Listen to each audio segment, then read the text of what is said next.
Il est 20h sur les antennes de la télévision Futur Média. Madame, monsieur, bonsoir. Voici les titres de cette édition. L'actualité de ce mardi 12 janvier 2016, marquée par la cérémonie ce matin de l'audience solennelle de rentrée des cours et tribunaux. Présidée par le chef de l'État, l'audience aura permis d'apaiser les tensions entre les auxiliaires de justice et les magistrats.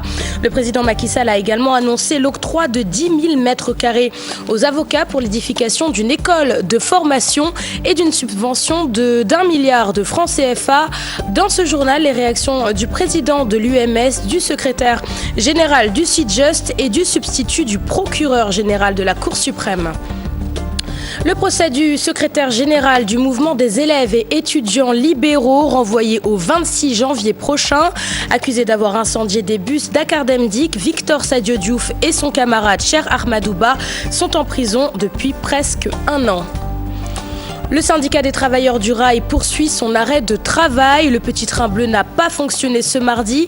Les voyageurs ont dû se tourner vers un autre moyen de transport moins économique. Voilà pour les titres de ce journal. Le développement, c'est tout de suite.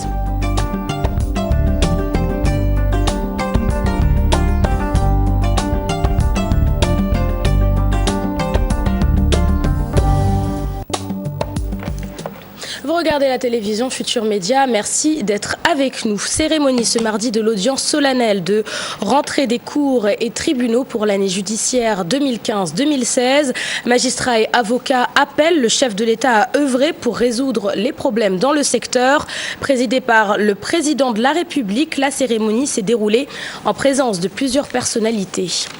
Et puis l'audience solennelle de rentrée des cours et tribunaux aura eu le mérite d'apaiser les tensions entre les magistrats et les auxiliaires de justice. C'est en tout cas l'avis du président de l'UMS, Maguette Diop, que je vous propose d'écouter au micro d'Adi Atala.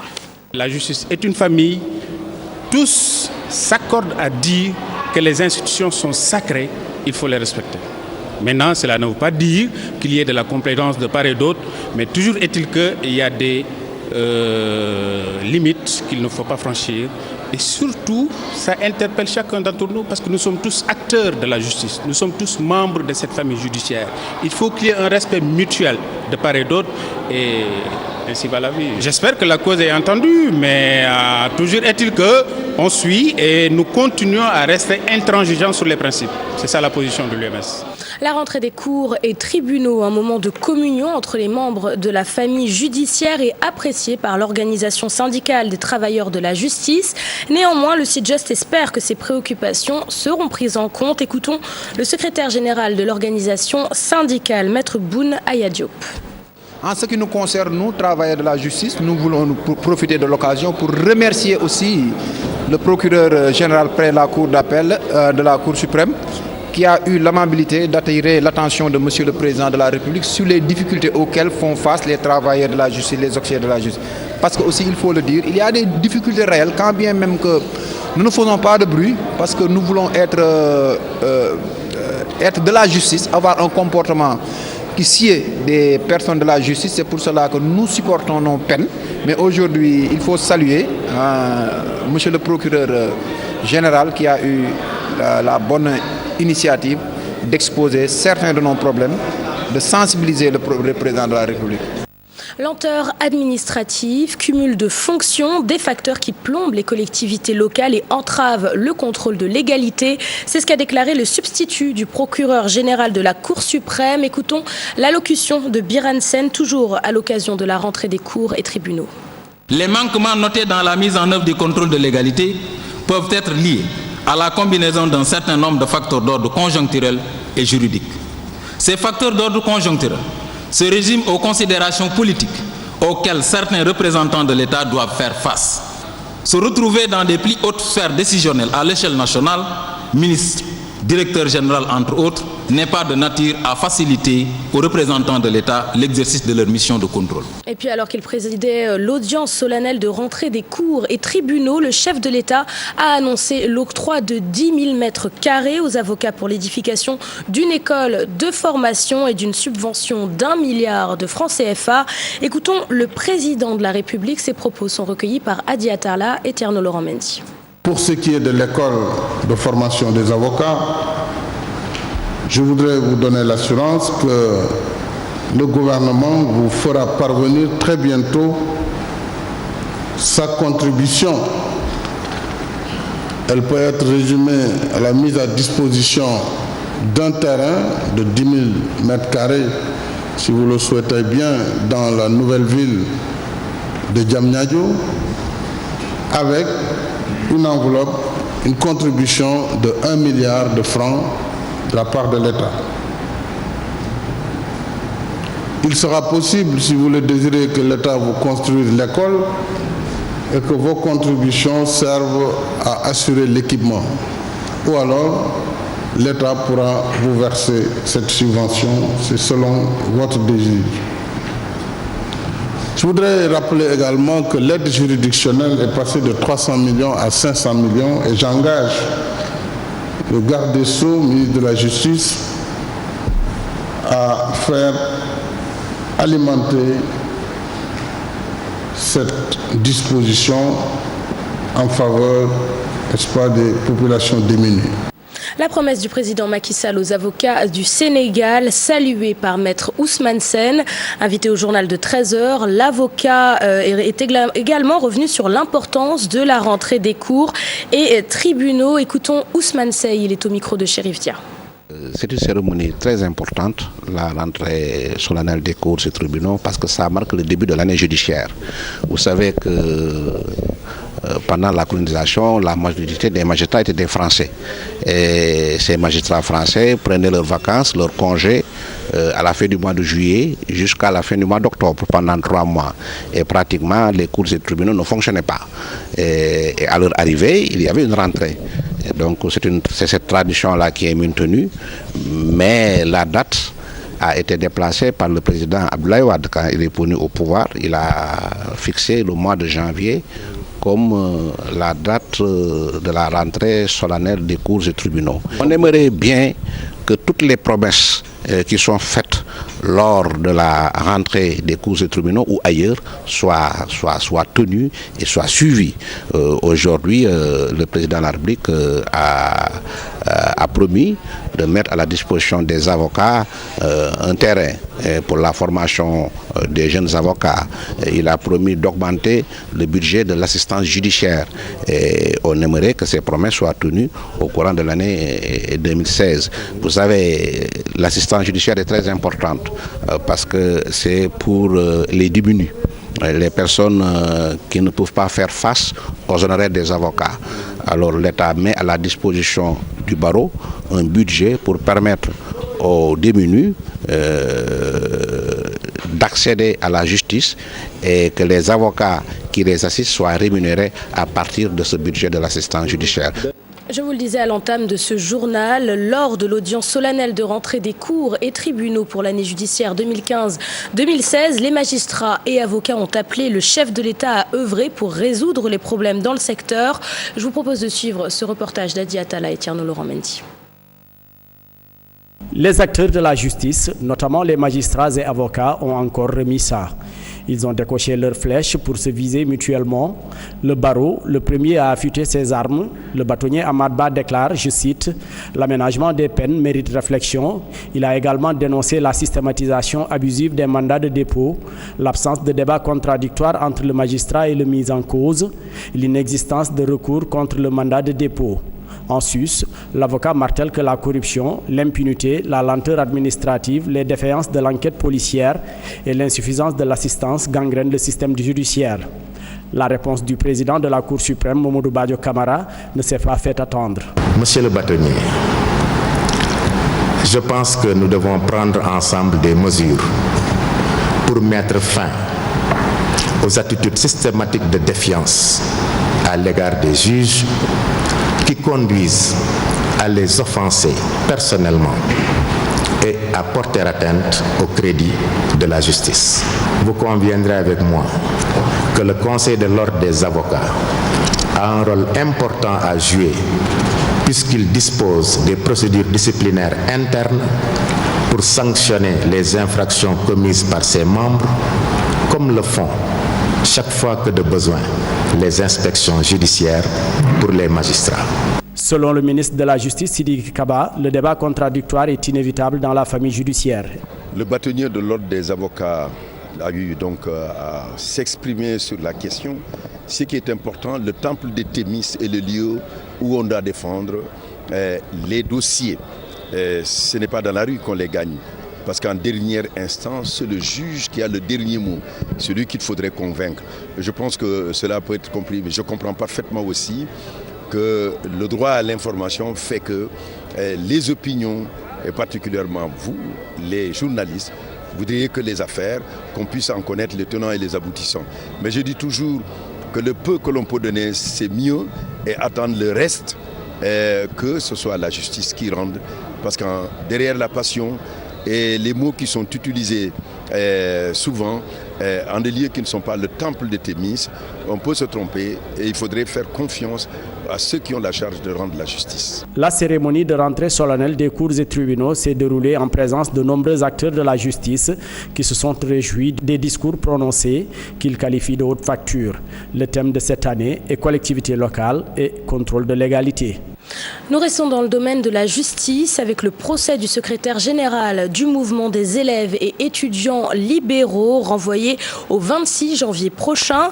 Victor Sadio Diouf et Cher Ahmadouba, deux étudiants de l'université Cheikh Anta Diop de Dakar, sont en prison depuis le mois de février 2015. Ils sont accusés d'avoir, en janvier 2015, incendié des bus Dakar Demdik devant l'UCAD. Le secrétaire adjoint du MEL était au palais de justice ce matin. Sa réaction au micro d'Aminata Mbaresso.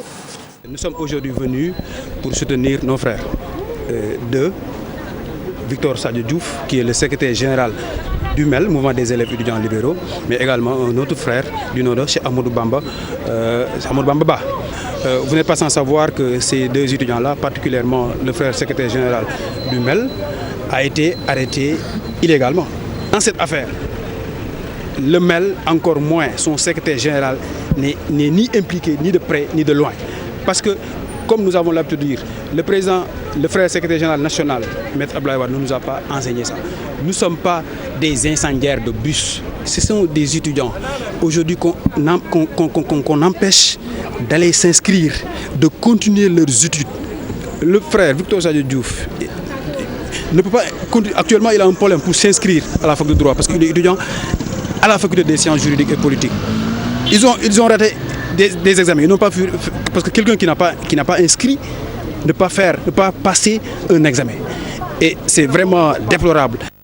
Le petit train bleu est resté en gare ce matin. Le syndicat unique des travailleurs du rail poursuit son arrêt de travail. Les voyageurs doivent trouver un autre moyen de transport moins économique, nous disent Maïmouna Ndiaye et Diafaraba. Pour venir au centre-ville, ce père de famille a payé 750 francs pour son transport, là où il déboursait 100 francs. Tarif du petit train de la banlieue. L'arrêt de travail du Sudrail, un véritable calvaire pour cet habitant de Thiaroye. J'ai pris un taxi et j'ai payé cher. J'ai payé 750. Ça me fait très mal. Parce que c'est le train qui peut amener un nombre assez... c'est le seul train qui peut nous amener beaucoup de monde vers Dakar. On est un peu malheureux. On pensait que depuis l'arrivée de Macky Sall, il allait rétablir le train et on le souhaite de bon cœur. Du côté des agents du petit train bleu, cet arrêt de travail leur permet de réparer certaines machines. Pour le moment, il n'y a pas de train parce que quand le Sudrail a donné son mot d'ordre, on ne peut pas circuler.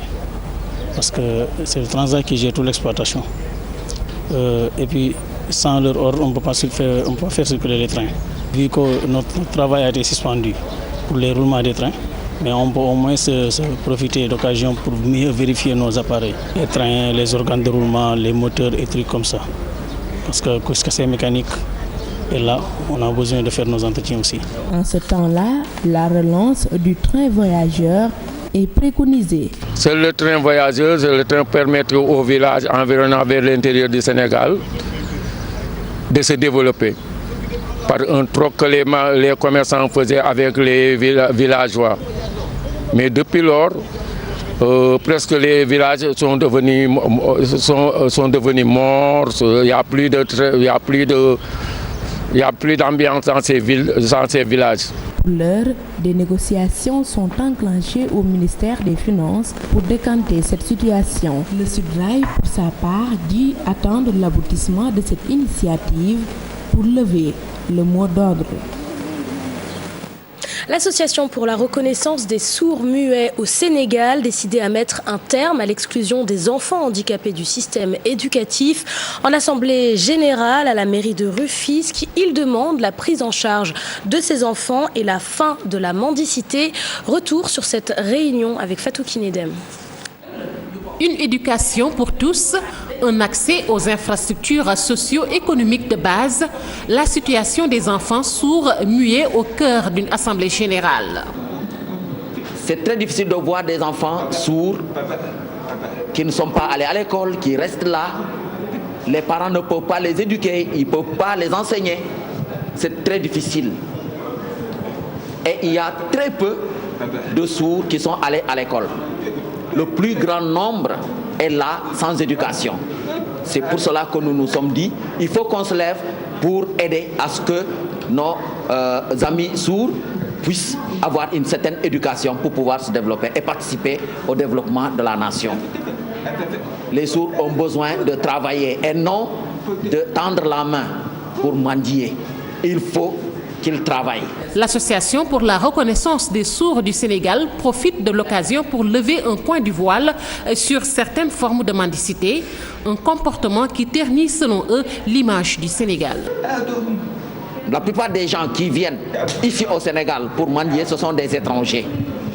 La majorité, c'est des étrangers, mais ça ne nous fait pas plaisir. Et ils entrent dans des bus et les entendants sont là. Parfois même, il y a des gens qui trichent. Ils font semblant d'être sourds avec des papiers. Ils entrent dans les bus pour mendier. Cela ne nous plaît pas. Ça ne nous fait pas plaisir.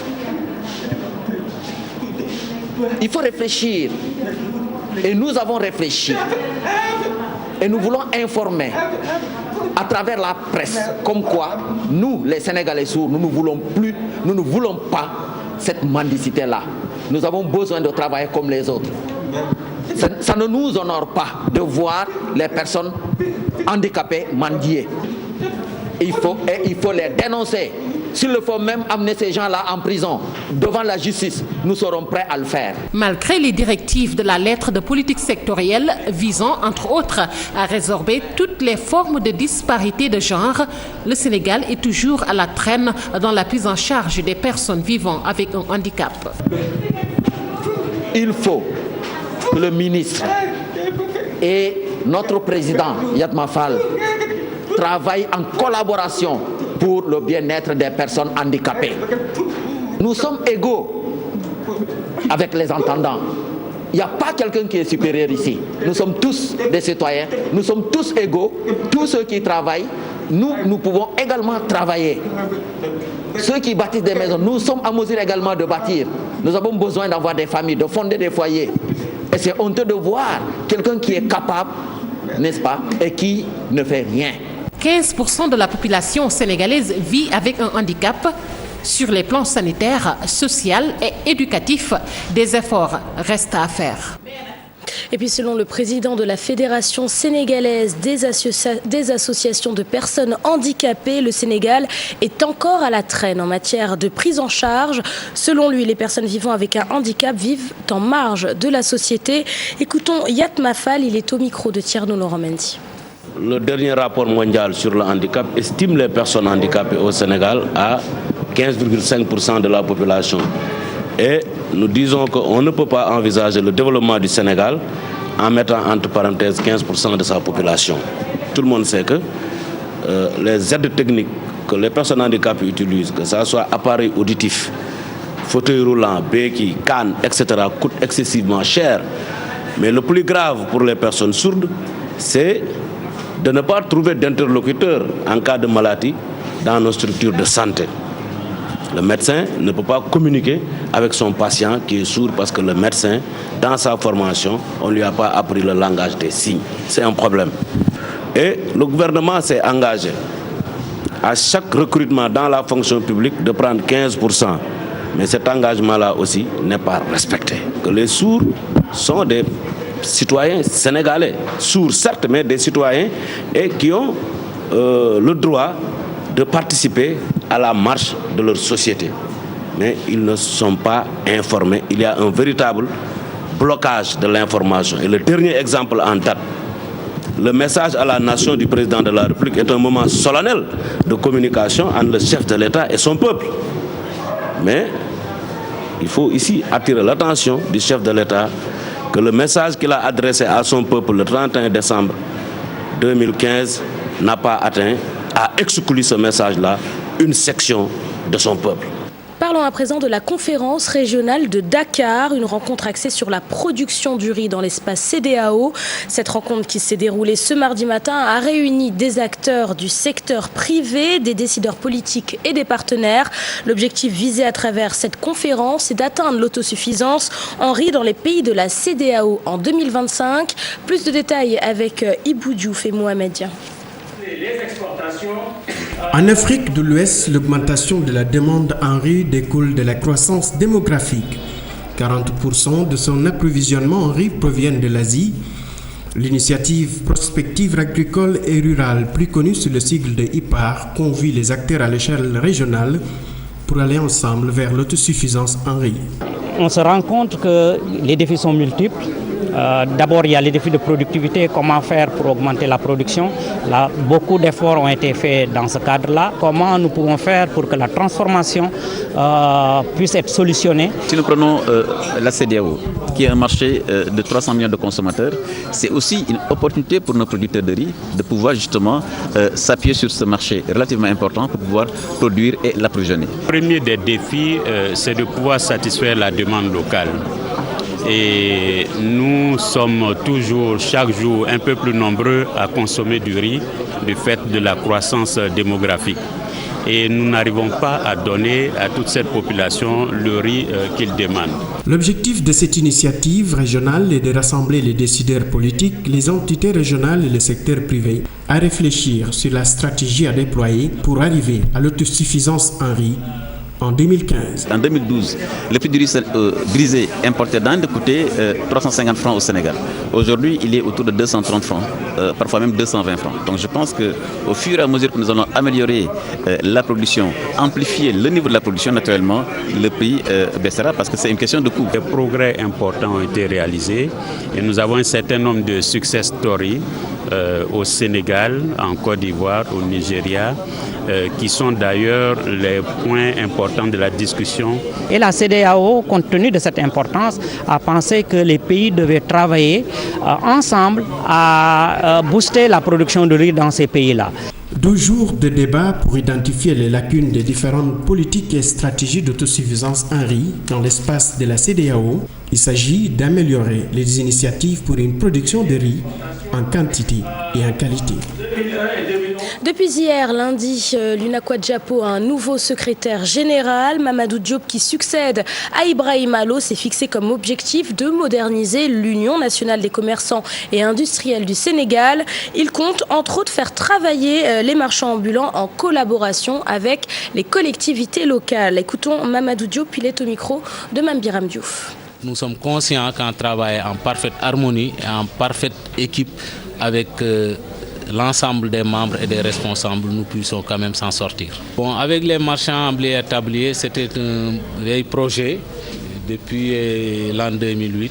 Nous essayons quand même de les organiser, de les identifier afin de pouvoir les aider. Mais vous savez qu'il est très difficile dans le secteur informel d'organiser les gens parce qu'à chaque fois qu'une génération quitte, une autre génération arrive. Mais nous ne lâchons pas, nous allons continuer quand même à discuter avec eux pour pouvoir les organiser afin de travailler avec les autorités administratives et locales pour pouvoir trouver des solutions.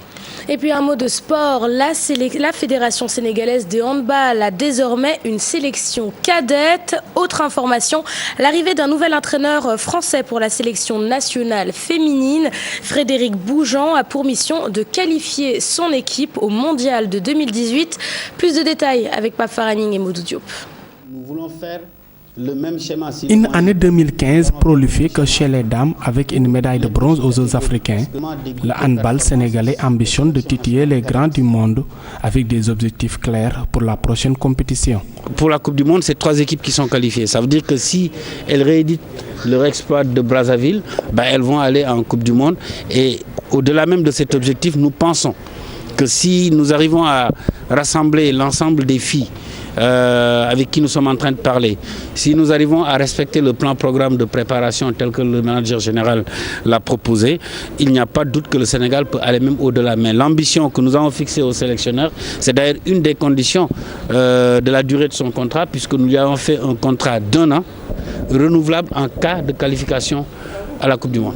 Pour arriver à ce résultat, la fédération mise sur une expertise internationale pour diriger des joueuses de talent. Le choix a été fait. Il s'agit de Fred Boujean, qui est le manager général de Fleury en Loiret en France, dont l'équipe aujourd'hui occupe le haut du tableau en championnat de France féminin et qui joue présentement la Coupe d'Europe des clubs champions. C'est un grand entraîneur que nous avons recruté pour être le manager général de cette sélection. Il a signé son contrat, il a pris contact avec les filles et d'ores et déjà il nous a envoyé un programme de préparation sur 5 semaines de stage qui démarre en fin février. La fédération compte apporter des innovations cette saison afin de vulgariser ce sport. 2016, c'est qu'aux côtés du championnat national tel que configuré, nous avons apporté des changements sur la D2, puisque nous allons la jouer à partir des ligues régionales, à partir des régionales, zonales et interzonales.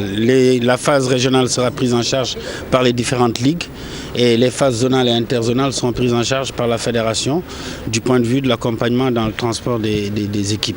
À côté de ça, la grande innovation sera sans doute l'organisation d'un championnat chez les cadets et chez les cadettes avec une perspective de mise en place des sélections nationales cadettes. Des réformes ont été commandées. Les textes seront validés par le comité directeur. En attendant, la saison va démarrer ce mois de février. Voilà, c'est la fin de cette édition. Merci de nous être fidèles. La suite des programmes, c'est avec toi, Zaina. Bonsoir. Bonsoir, Léa. Comment vas-tu ? Ça va, je vais très bien.